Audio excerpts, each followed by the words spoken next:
Study IQ IAS, अब तैयारी हुई अफोर्डेबल। दोस्तों, रिसेंटली इंडिया में ग्लोबल मैरीटाइम समिट ऑर्गेनाइज हुआ, जिस दौरान इंडिया ने 10,000 करोड़ का इन्वेस्टमेंट दुनिया भर के इन्वेस्टर्स से हासिल किया। दरअसल इन्वेस्टमेंट भारत के मैरीटाइम इंफ्रास्ट्रक्चर को मजबूत करने के लिए हुआ। प्रधानमंत्री नरेंद्र मोदी ने इस दौरान कहा कि भारत हर सेक्टर में 25 साल के फ्यूचर प्लान पर काम कर रहा है। उसी सिलसिले में मैरीटाइम सेक्टर में 2047 तक 80 ट्रिलियन रुपीस का इन्वेस्टमेंट लाना गवर्नमेंट का टारगेट है, ताकि इंडिया ग्लोबल सप्लाई चेन को मजबूत करने और चाइनीज थ्रेट को कमजोर करने पर काम कर सके। दोस्तों, इस इन्वेस्टमेंट के साथ ही भारत के मैरीटाइम सेक्टर पर सबका ध्यान गया है और इससे ये पता चला है कि इंडिया के पास बेहतरीन ओशन रिसोर्सेज, साथ ही बहुत बड़े एक्सक्लूसिव इकोनॉमिक जोन होने के बावजूद भी आजादी के बाद से इंडिया की मैरीटाइम इकोनॉमी को इग्नोर किया गया, जिसके चलते देश की मैरीटाइम इकोनॉमी की हालत खराब हो गई है। ऐसे में आज के इस वीडियो में हम ये समझेंगे कि मैरीटाइम इकोनॉमी क्या है, इंडियन मैरीटाइम इकोनॉमी का पोटेंशियल और चैलेंजेस क्या क्या हैं। साथ में ये भी डिस्कस करेंगे कि कैसे इंडियन मैरीटाइम इकोनॉमी का फ्यूचर बहुत ब्राइट है। दोस्तों, ये वीडियो यूपीएससी मेंस के जीएस पेपर 3 के इकोनॉमी टॉपिक के लिए इंपॉर्टेंट है। आपको इससे रिलेटेड एक प्रैक्टिस क्वेश्चन इस वीडियो के एंड में मिल जाएगा। स्वागत है आप सभी का स्टडी IQ। अनुराग पांडे नाम है हमारा और ऐसी तमाम लेटेस्ट वीडियोस के अपडेट के लिए आप मेरे सोशल मीडिया हैंडल से जुड़ सकते हैं या वीडियो के कमेंट बॉक्स में दिए गए लिंक पर क्लिक करके भी आप वीडियोस को एंजॉय कर सकते हैं।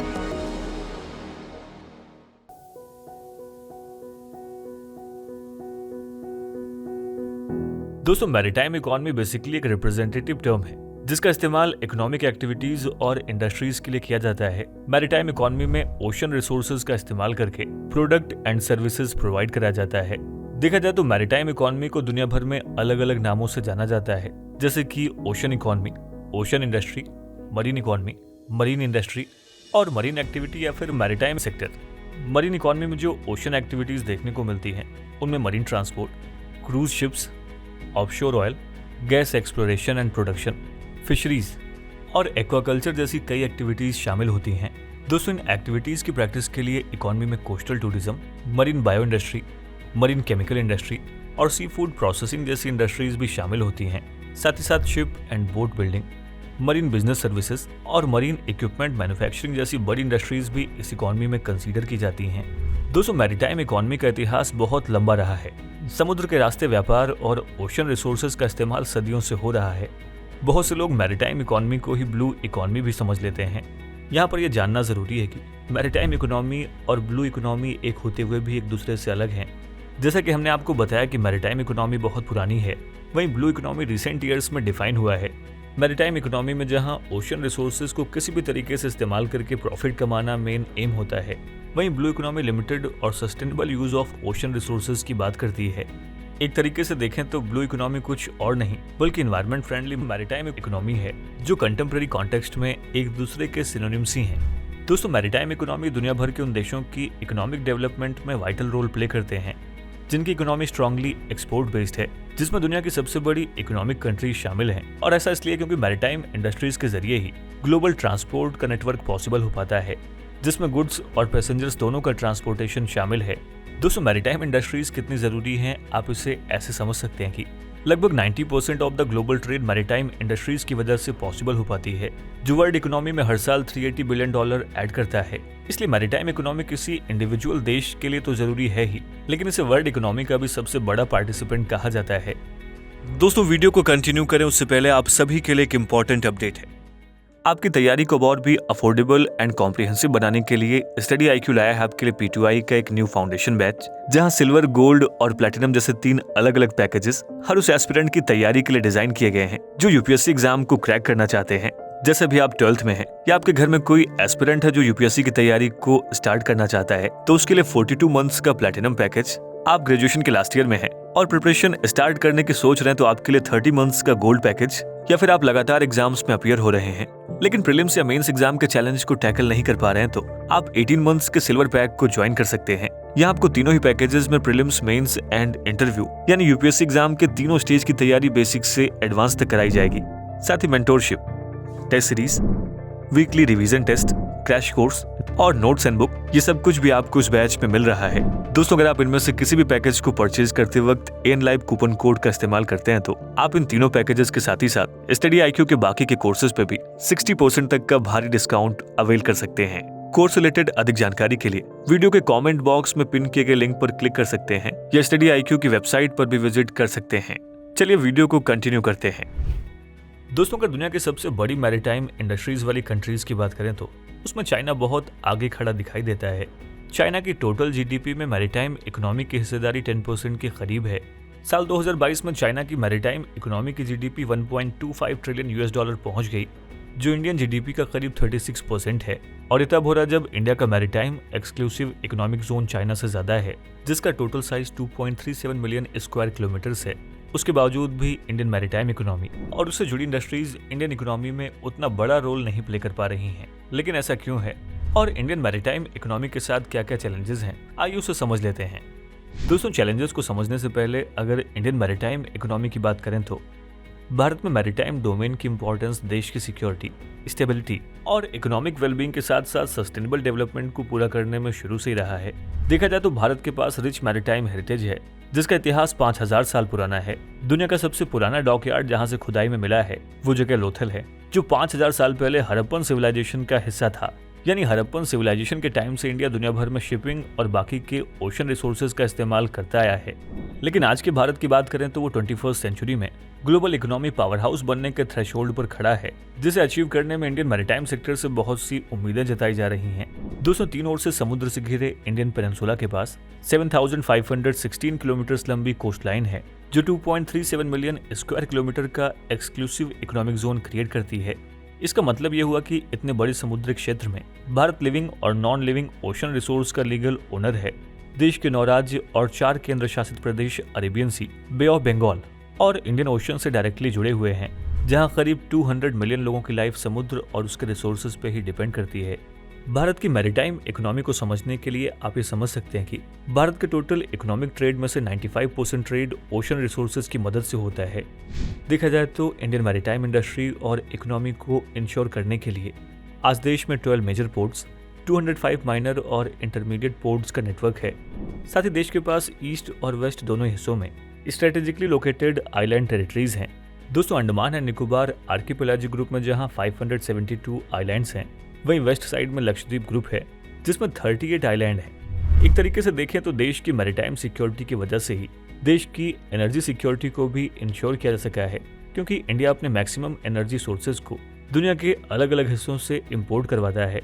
जबकि इतना सब कुछ होने के बावजूद भी इंडिया अपने मैरीटाइम रिसोर्सेज का ऐसा इस्तेमाल नहीं कर पा रहा है कि वो एक मैरीटाइम पावर कहलाए। देश की पुअर मैरीटाइम इकोनॉमिक ग्रोथ को फॉर्मर एडमिरल अरुण प्रकाश समझाने की कोशिश करते हैं। दोस्तों, उनका कहना है कि इंडियन मैरीटाइम इकोनॉमी के खराब परफॉर्मेंस के पीछे सबसे बड़ा कारण यह है कि सेक्टर सेंट्रलाइज्ड नहीं है। उनका कहना है कि भारत अपने मैरीटाइम पोटेंशियल को तब तक रियलाइज नहीं कर सकता जब तक इस पूरे सेक्टर को सेंट्रलाइज नहीं किया जाएगा। देखें तो मैरीटाइम सेक्टर में डिसेंट्रलाइजेशन कुछ इस तरीके से है कि मौजूदा समय में सेक्टर में 16 मिनिस्ट्रीज, मल्टीपल एजेंसीज और डिपार्टमेंट्स शामिल हैं। ये सभी ओशन रिलेटेड पॉलिसीज में इंटरवीन करती हैं। दोस्तों, एग्जाम्पल के लिए आप इसे ऐसे समझ सकते हैं कि समुद्र में मछली पकड़ना या फिशिंग से related her aspect ministry of agriculture के अंडर आता है। वहीं ऑफशोर हाइड्रोकार्बन्स की देखरेख मिनिस्ट्री ऑफ पेट्रोलियम करती है। यहाँ पर यह भी समझ लेना जरूरी है कि इन 16 ऑर्गेनाइजेशंस में नेवी और कोस्ट गार्ड शामिल नहीं हैं। ये अलग से मिनिस्ट्री ऑफ डिफेंस को रिपोर्ट करते हैं। इस तरीके से अलग अलग इंटरेस्ट और पावर डोमेन होने के चलते इंडिया अपने इस पोटेंशियल वेल्थ को कोहेरेंटली इकोनॉमिक डेवलपमेंट में इस्तेमाल करने में फेल हुआ है। दोस्तों, मैरीटाइम पॉलिसी में नोडल एजेंसी के एब्सेंस की वजह से ही भारत में सी ब्लाइंडनेस हुआ है। यहाँ सी ब्लाइंडनेस का मतलब एक ऐसा फिनोमिना है जो ओशन रिलेटेड प्रॉब्लम्स में लैक ऑफ एप्रिशिएशन को एक्सप्लेन करता है, जिसमें इंडिया की सी पावर बहुत मजबूत नहीं है। यहाँ सी पावर का मतलब नेवी या फिर मिलिट्री से नहीं, बल्कि सी पावर इस बात से डिफाइन होता है कि कोई देश कितनी तेजी से ओशन रिसोर्सेज का इस्तेमाल करके रिसर्च एंड डेवलपमेंट की मदद से टेक्निकल और इंडस्ट्रियल ग्रोथ को एक्सेलरेट कर सकता है, जिसमें इंडिया भी बहुत मजबूत नहीं दिखाई देता। देखा जाए तो इंडिया के इस स्ट्रगलिंग मैरीटाइम इकोनॉमी के पीछे एक और कारण है, और वो है पुअर इंफ्रास्ट्रक्चर। दोस्तों, इंडिया के पास रिसोर्सेज तो हैं, लेकिन आज़ादी के बाद कभी बहुत गहराई से देश में मैरीटाइम इंफ्रास्ट्रक्चर को डेवलप करने पर काम नहीं किया गया, जिससे आप इस बात से समझ सकते हैं कि आज जहां चाइना के पास 34 मेजर पोर्ट्स हैं, वहीं इंडिया में सिर्फ 12 मेजर पोर्ट्स हैं। लेकिन हैरानी की बात यह कि 1950s में कांडला पोर्ट बनने के बाद इंडिया में एक भी मेजर पोर्ट डेवलप नहीं किया गया, और ये सभी पोर्ट्स कहीं न कहीं ब्रिटिशर्स ने बिल्ड कराए थे। यानी इंडिया ने आज़ादी के बाद अब तक सिर्फ एक पोर्ट बनाया है। आप इसे इस बात से भी समझ सकते हैं कि मैरीटाइम सेक्टर में हमने कुछ खास डेवलपमेंट नहीं किया है, दोस्तों अगर शिप बिल्डिंग की बात करें तो इंडिया के पीएसयू यार्ड्स में सबसे बड़े यार्ड मझगांव डॉक्स लिमिटेड का एनुअल टर्नओवर 0.9 बिलियन डॉलर का है। साल 2011 में यह नंबर 0.55 बिलियन डॉलर का था, यानी एक दशक से अधिक का समय बीत जाने के बाद भी यार्ड्स का एनुअल टर्नओवर 1 बिलियन तक नहीं पहुंच पाया है, जबकि उसके पास साल 2011 में ही 19 बिलियन डॉलर का ऑर्डर पहले से था। यानी साल भर में Mazagon docks limited 0.9 billion dollar का ही ऑर्डर निपटा पा रहा था। ऐसे में साल 2011 में कहा गया था कि मझगांव डॉक्स लिमिटेड अपने सारे ऑर्डर्स को पूरा करने में 30 से 40 साल ले लेगा, जबकि 19 बिलियन डॉलर जितना बड़ा ऑर्डर फॉरेन यार्ड्स में आसानी से 2-3 सालों में पूरा कर लिया जाता है। यानी इंडिया आज भी शिप बिल्डिंग में 20 दशक से ज्यादा पीछे चल रहा है। देखा जाए तो ऐसा ही कुछ हाल बाकी के पीएसयू यार्ड्स का भी है।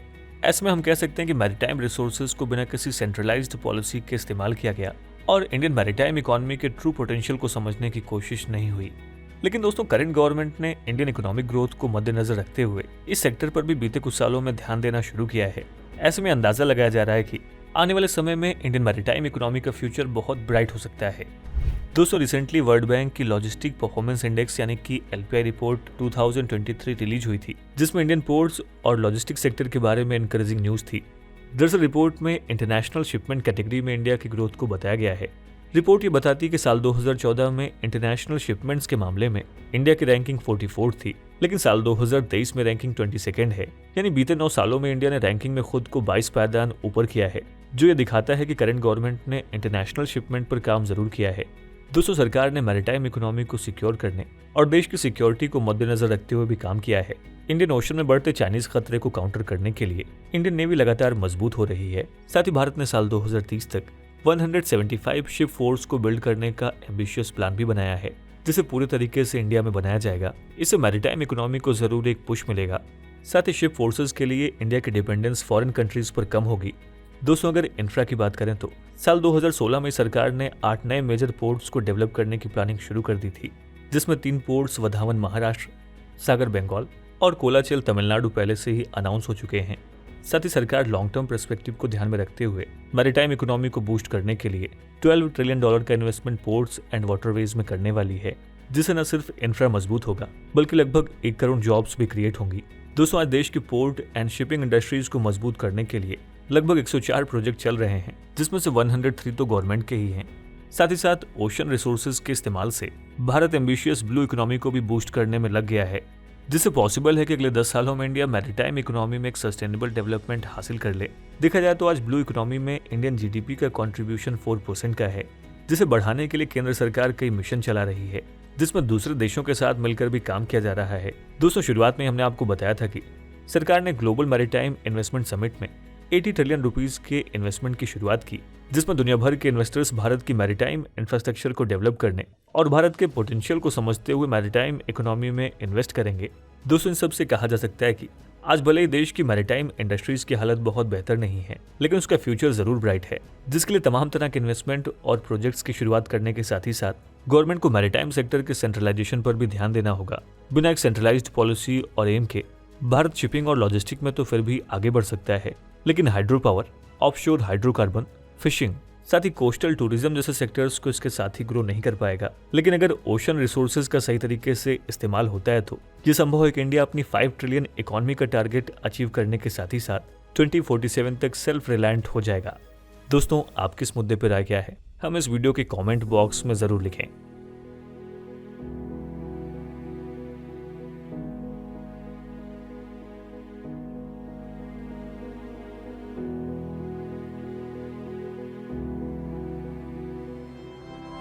स्टडी IQ IAS, अब तैयारी हुई अफोर्डेबल।